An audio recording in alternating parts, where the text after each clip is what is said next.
Muy buenas noches. Este es nuestra tercera entrevista del programa Colaboración, una colaboración entre la Fundación Acción Igualitaria y Usuarios Digitales.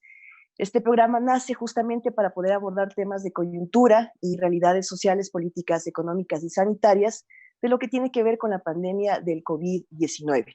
En esta ocasión nos acompaña un gran amigo, Andrés Vergara. Él es analista económico. Andrés, ¿cómo estás? Pamela, muchísimas gracias por tu invitación. Un gusto saludarte y espero que todas las personas que nos escuchen estén con buena salud. También deseamos lo mismo. Querido, vamos a empezar con la primera pregunta y a desarrollarla, como sabemos, en este programa de 20 minutos. El lunes 20 de abril, el precio del barril del petróleo llegó a costar menos cero. El martes tuvo una pequeña recuperación y el precio cerró a $10 el barril. ¿Qué factores han provocado esta caída en picada del valor del petróleo? Mira, Pame, para entender un poco cómo funciona el tema de precios, hay que tener una teoría que por la ciencia económica nadie la ha refutado, que es la ley de oferta y demanda, que te la explico brevemente. Y esto se aplica, no importa si es petróleo, no importa si es panes, no importa si es autos, ropa, lo que sea, inclusive servicios. ¿Cómo funciona? Cuando hay más oferta de algo, más gente que te vende, significa que los precios bajan. Por ejemplo, si es que todo el mundo se dedica a vender botellas de agua, los precios van a tender a bajar. Por lo contrario, si hay muy poca gente que te ofrece algo, ese precio va a subir. Un perfecto ejemplo son los diamantes. Hay muy pocos que te pueden ofrecer diamantes, entonces los precios son bastante altos. Pero es por el lado de la oferta. Por el lado de la demanda, ¿cómo funciona? Por el lado de la demanda, cuando hay gente cuando todos o la mayoría queremos algo, los precios suben. Y cuando hay muy poca gente que desea algo, los precios bajan. Y lo cual la gente, todo el mundo te lo entiende. Por ejemplo, si es que alguien le está vendiendo algo que no tiene acogida, uno tiende a tenderse a bajarse los precios. Y es exactamente lo que está sucediendo ahora con el tema del petróleo. ¿A qué es lo que me refiero? Hay muy poca demanda de petróleo. ¿Y por qué funciona? ¿Por qué hay poca demanda de petróleo? Porque el petróleo se usa principalmente como materia prima de gasolina.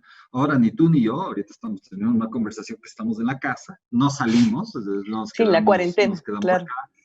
La cuarentena, entonces no usamos gasolina, por ende no usamos crudo. Entonces, como la demanda baja, esto significa que los precios tienden a bajar y esa es la exclusiva razón por qué actualmente los precios son tan bajos. Ahora, por el lado de la oferta, porque hablamos de la demanda, ya venían los precios bajando antes de la cuarentena. ¿Y por qué funciona esto? Porque la oferta de petróleo en el mundo no es de entes privados, son de carteles, la famosa OPEC. Son de estados, que ellos deciden cuánto producen, cuánto dejan de producir, más o menos sabiendo el precio que quieren tener. Pero el cartel no es unificado. Hay entre la OPEC contra Irán y Rusia, hay una peleita. Y antes de que empiece la cuarentena hubo una peleita. Entonces los saudis decidieron comenzar a reducir mucho su producción. Entonces ahí los precios, a subir mucho su producción, lo que hizo que los precios bajen, lo cual afectaba a Rusia e Irán. Entonces ya veníamos bajando los precios por el lado de la oferta y ahora por el lado de la demanda está bajando. Entonces es básicamente la razón por qué están bajando los precios. Bueno, con esta explicación súper clara, Andrés, te agradecemos mucho que lo hagas así dinámico para que todas las personas podamos entenderlo. ¿Qué implicaciones tiene esto para la ya golpeada economía ecuatoriana en el barril? Ya que el barril del petróleo tiene estos precios súper bajos y nos acabas de explicar por qué.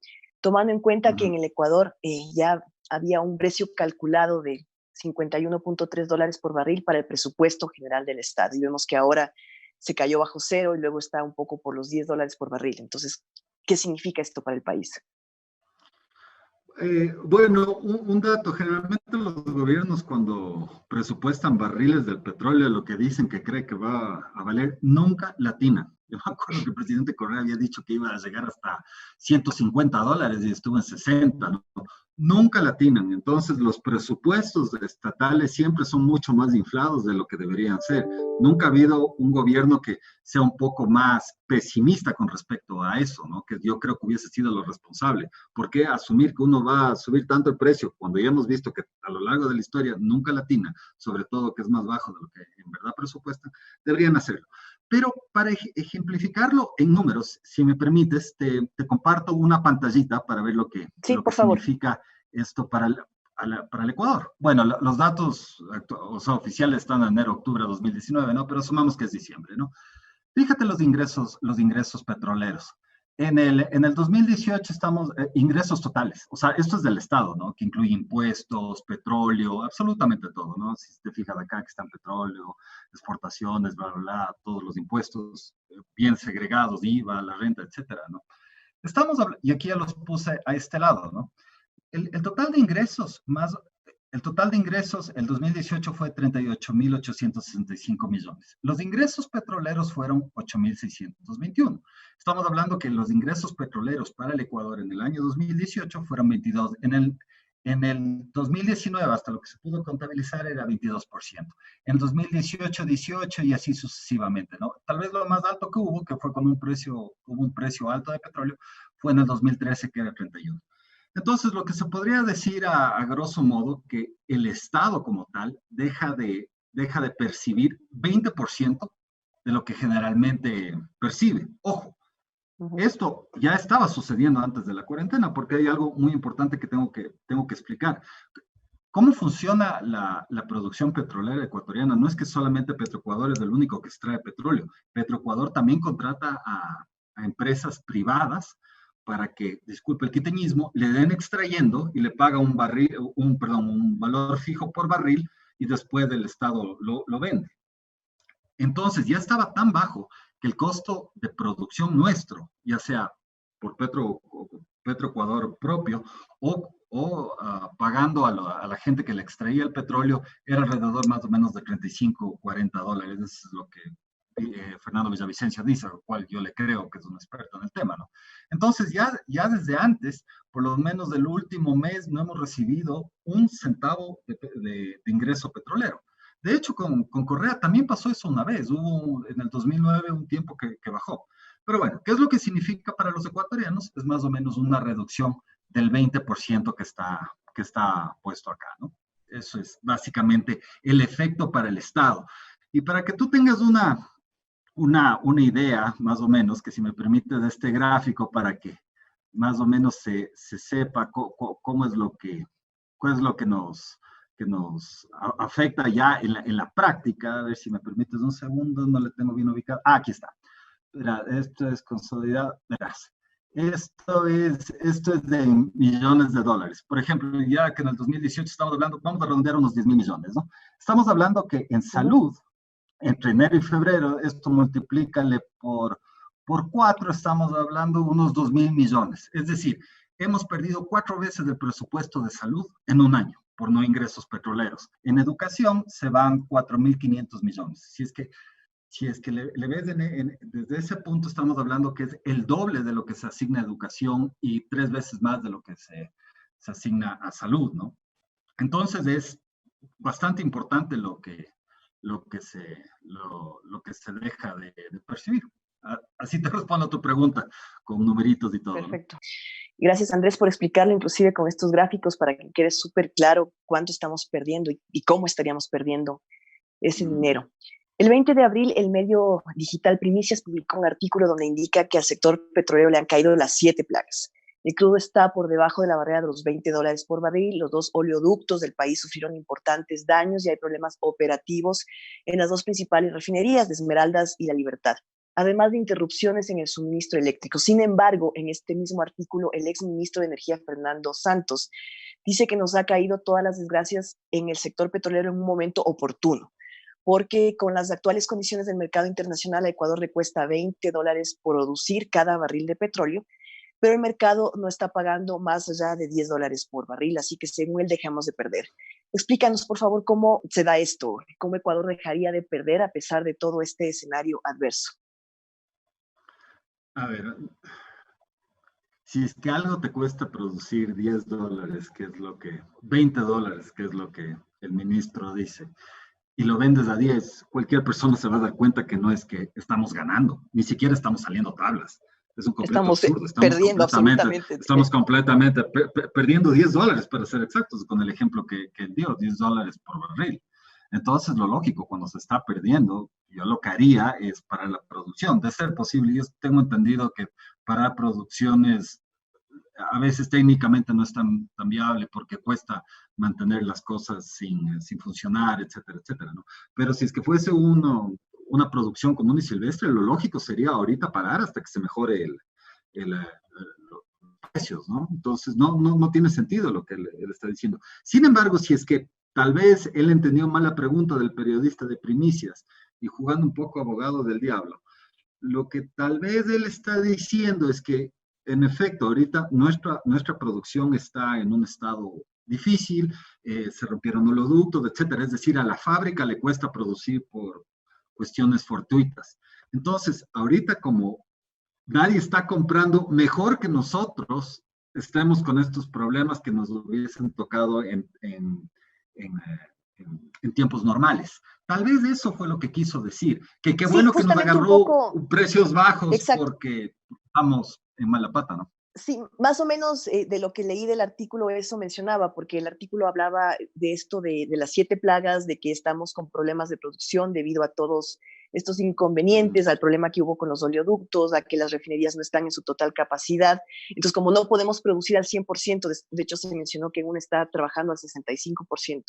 Entonces, claro, estaríamos en ese sentido en ventaja porque no estamos a nuestra total producción y por lo tanto estamos produciendo menos y no podemos vender al precio que es. Y afortunadamente, entre comillas, nos cae esta pandemia que reduce el petróleo, más o menos iba en esa lógica, pero efectivamente tenemos demasiadas complicaciones alrededor del tema del petróleo. O sea, no solo el tema de la pandemia, sino como ya mismo tú lo dices, hay un pocotón de problemas que se están desarrollando en este sentido. Y volviendo al tema esto de lo que hacemos con el petróleo, entendemos, como es con el caso de China, que Ecuador mantiene una deuda externa teniendo como garantía de pago barriles de petróleo. Y vi tu cuenta Twitter y tú mencionas en uno de tus tweets que con el precio del barril actual se podría matar esa deuda, pero que haría falta voluntad y valentía política. ¿A qué te refieres con eso? ¿Cómo podríamos matar esa deuda? Sí, perfecto. Pero antes de responder tu pregunta, quiero decir algo que ahorita que me das el espacio y todo tu audiencia lo puede ver. Permíteme enseñarte una cosita con respecto. Claro, Verás, en esto de acá, esta flecha que tú estás viendo es la producción de barriles, ¿no? Y esto es con pandemia, sin pandemia, va desde el 2000 hasta el 2000, hasta el 2019, ¿no? Entonces, la producción, sobre todo 2006 hasta el 2014, siempre fue a la baja. Lo cual me sorprende porque cuando había un precio de petróleo importante, que aquí están los valores, 60, 80, la producción era menor. Entonces, no quiero sonar muy anticorreísta, pero si es que era tanto lo que ganaba el país con el petróleo, con la producción, ¿por qué no produjeron más? Te das cuenta que ellos se portaron bastante vagos, ¿no? Yo creo que eso fue medio una traición al país, ya tanto que nos ha costado producir petróleo, Yasuní, etcétera, por lo menos ya produzcan bien y no lo hicieron, ¿no? Pero bueno, ahora sí, respondiendo a tu pregunta y dejo de compartir la pantalla.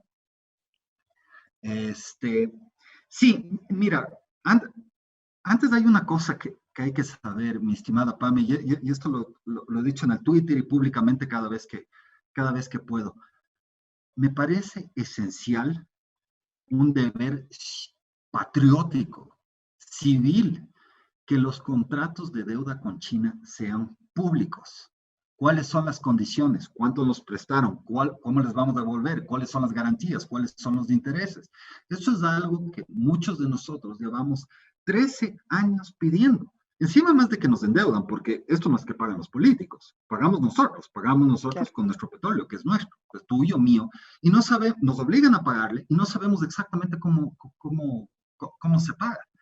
Entonces, yo de lo que tenía entendido y que uno toca estar más o menos buscando cuál es este contrato de deuda con China, yo lo que tenía entendido era en un principio de que la deuda no se pagaba en dólares, sino en especies. Y para ser específicos, en barriles. Entonces, siendo ese es el caso, ¿qué es lo que sucedía? Si es que ahorita el precio está a cero, literalmente estuvo un rato y estuvo a valores negativos, compremos a cualquier país que tenga exceso, hay unos barriles, comprémosles a $2, $3, solamente compramos el flete, compramos lo que mayor podamos, que para eso no se necesita mayor cosa y automáticamente matamos la deuda con China. Pero ya, esa era la concepción como se había puesto, pero ya investigando un poco más y con gente que sabe bien, por ejemplo, Marta Roldós, Fernando Villavicencio, ellos dicen no, no es que se paga con barriles. Lo que hizo el gobierno de Correa, que me pareció bastante antipatriótico, es decir, ok, les pagamos con barriles, pero a un precio. ¿Y qué es lo que dijo China? Porque tenía la sartén por el mango, porque el correísmo no tenía ningún problema en deudar al país a los montos que sean, en mejores condiciones, con tal de recibir dinero. Lo que hicieron es que si es que en ese momento el precio del barril era $50, les decían hay un descuento del 20%, en este caso sería $40, es decir, siempre íbamos perdiendo. Es decir, cómo se pagaba era un valor mucho menor al de mercado, lo cual era completamente una atracción hacia el país. Entonces, si es que eso está en lo correcto, que aún tengo mis dudas, porque yo sí creo que se puede estar todavía pagando en barriles, porque eso sería conveniente para China, y yo asumo que el gobierno de Correa siempre tuvo una posición bastante humilde y sedienta a lo que decía China, habría que ver. Pero si es que Fernando Villavicencio y Marta Roldós tienen razón, significa que ahorita no podemos matar la deuda, porque significaría que tendríamos que terminarles pagando más, porque si es que el valor es cero y encima más hay un descuento, tendríamos, no, sería imposible pagar la deuda a los precios que están ahora, por la negociación de Correa. O sea, en cualquiera de las dos maneras estamos bastante complicados. Sin embargo, mi estimada amiga, yo sí me mantengo porque algo conozco de contratos de deuda de mercados de capitales internacionales. Cuando alguien presta, y esto va para cualquier persona que se ha endeudado, siempre pone una garantía, siempre. Si tienes una hipoteca, pones de garantía la casa. Si es que Claro. siempre dejas algún tipo de prenda. Y yo asumo que China exigió algún tipo de prenda. Y no veo otra prenda que ellos pueden haber pedido que no sea petróleo, ya sea campos petroleros, barriles, lo que fuese. Estoy seguro que algo de eso pusieron.